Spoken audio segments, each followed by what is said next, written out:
So our first signs of concern for us in terms of Naomi's development was on day 2 after she was born, and she presented a cleft in her soft palate.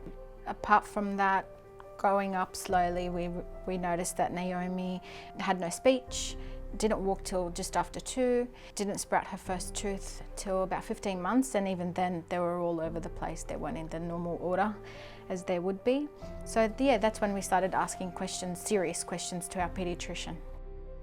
Apart from that, Naomi's a happy little girl, bubbly and cheeky as always.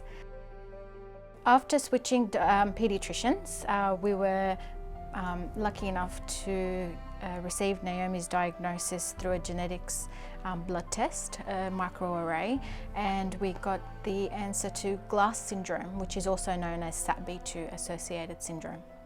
At that point in time, we didn't know much. It was basically a little blurb on Google, Dr. Google, that told us that these children who presented with SATB2 associated syndrome would have little to no speech. They would have seizures, developmental delays of a wide spectrum, intellectual disability, and that was basically it.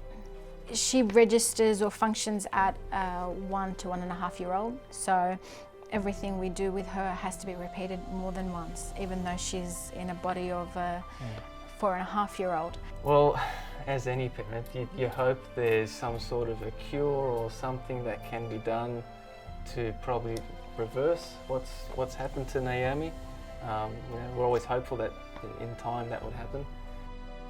The reason why I love being Naomi's mum is, apart from the fact that she's an awesome kid and she's mine, she is just a surprise every day.